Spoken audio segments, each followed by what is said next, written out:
Bonjour à tous, c'est Floriane du blog Parents Naturellement. Aujourd'hui, je vais vous parler de la boîte à forme. La boîte à forme, c'est un jouet qu'on offre communément aux enfants d'environ 1 an. Et si l'exercice d'encastrer une forme dans un trou correspondant est très adapté à cet âge-là, souvent les boîtes à forme qu'on trouve dans le commerce ne sont pas du tout adaptées aux besoins des enfants de cet âge. Dans cette vidéo, je vais vous expliquer les boîtes à forme qui sont adaptées et je vais vous faire part de mon expérience sur certains modèles que j'ai essayé, donc j'ai été très déçue pour pas que vous fassiez les mêmes erreurs que moi au moment du choix de votre modèle.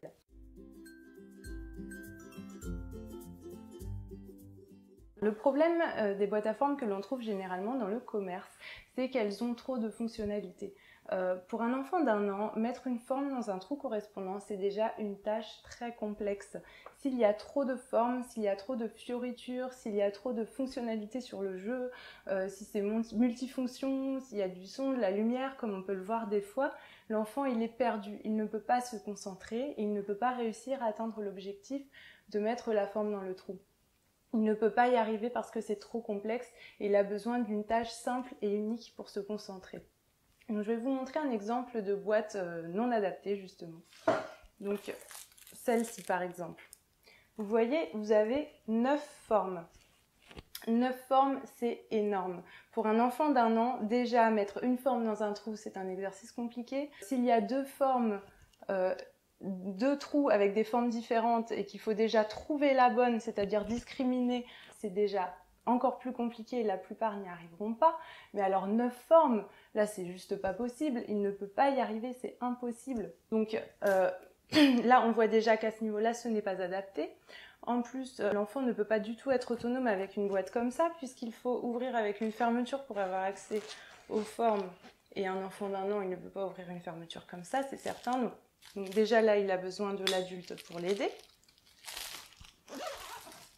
Et en plus, comme si ça ne suffisait pas, donc la fermeture constitue une distraction, bien sûr, hein, en plus avec le petit chien, etc. Et comme si ça ne suffisait pas, derrière, ils ont encore été mettre des fruits de toutes les couleurs, des étoiles, des petits gâteaux, des cerfs-volants, et avec des étiquettes qui se soulèvent comme ça et qui font du bruit. Là, c'est juste impossible qu'un enfant d'1 an se concentre sur un jeu comme ça et qu'il fasse quoi que ce soit de constructif. Ce qui va se passer, c'est qu'il va se lasser très vite, il va voir qu'il n'y arrive pas, se décourager, s'éparpiller et puis abandonner, passer à autre chose et elle restera au placard. Donc ça n'a vraiment aucun intérêt un jeu comme ça. En fait, une boîte à forme adaptée à un enfant de cet âge, c'est par exemple celle du matériel Montessori. C'est-à-dire, donc je vais vous montrer, là, le matériel Montessori, ça se présente comme ça. Vous avez seulement une forme à insérer dans son trou. Une seule forme. Donc là, l'enfant ne s'éparpille pas. On voit que le matériel est très simple, très sobre. Il y a un objectif unique. Cet objectif unique, il est très important. Là, l'enfant, face à ça, il doit mettre la boule dans le trou et ensuite ouvrir le tiroir pour la récupérer. Donc c'est pour ça qu'on appelle ça une boîte permanence de l'objet, puisque au passage ça va lui permettre d'acquérir la notion de permanence de l'objet, c'est-à-dire qu'il va comprendre que même si un objet disparaît de sa vue, il existe toujours. Une fois qu'il a assimilé cette forme-là, là on peut essayer d'intégrer une autre forme, mais encore avec un objectif unique. Le carré par exemple, donc on va remplacer ce couvercle par ce couvercle-là et il va pouvoir insérer le carré. Une fois qu'il a assimilé le carré, il pourra passer au triangle et ainsi de suite.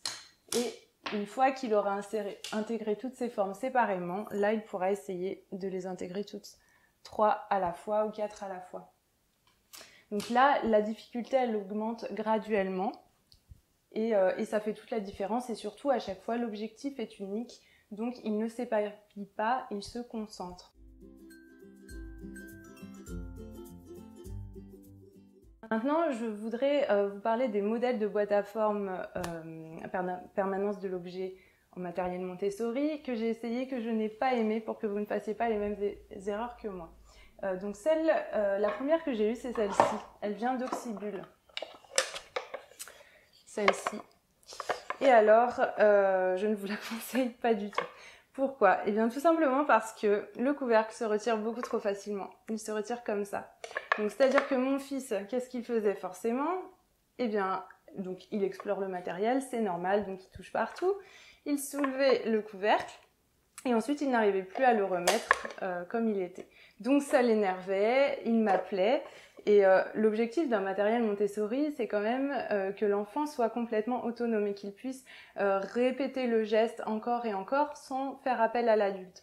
Donc là déjà c'est complètement raté à partir du moment où il devait m'appeler parce qu'il n'arrivait pas à remettre le couvercle, il ne pouvait pas être autonome sur ce jeu. Et alors il faisait la même chose aussi avec le tiroir. Le tiroir, il le tirait complètement et il n'arrivait pas à le remettre parce qu'il n'est pas fixé ce tiroir. Et ça, ce n'est vraiment pas malin de la part de ceux qui ont conçu ce matériel-là. Donc du coup, entre le couvercle qu'il n'arrivait pas à remettre et le tiroir qu'il n'arrivait pas à remettre, il me sollicitait sans arrêt et il n'arrivait jamais à juste insérer la forme, ou alors il le faisait juste une fois, mais il était trop perturbé par toutes ces distractions et par le fait que le matériel se défaisait sans arrêt.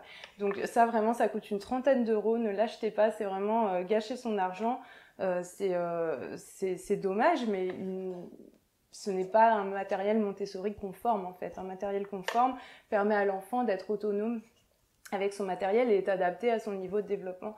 Là, ce n'est pas le cas du tout. Donc surtout pas la boîte d'Oxybul.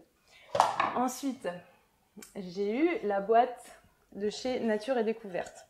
Alors au niveau du tiroir, là c'est déjà beaucoup mieux puisqu'il est fixé. Donc je n'avais plus le problème du tiroir, donc ça allait déjà beaucoup mieux, hein. Mon fils a pu s'en servir, mais je ne vous la recommande pas non plus pour deux raisons. La première, c'est que au niveau du couvercle, même si c'est beaucoup mieux que celle d'Oxybul puisqu'on ne peut pas le soulever comme ça, on peut tout de même le faire sortir comme ça.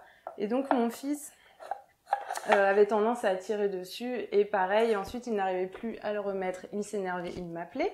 Donc c'était le même souci finalement, le couvercle se retire trop facilement. Pour parer à ça, on met une petite punaise en fait pour le tenir, mais bon ça a ses inconvénients, c'est que du coup il fallait absolument qu'il joue avec sous surveillance parce que pour pas qu'il retire la punaise accidentellement et qu'il se pique. Et puis c'était pas très pratique. À chaque fois qu'on décidait de changer la forme, il fallait qu'on enlève la punaise, qu'on la remette, etc.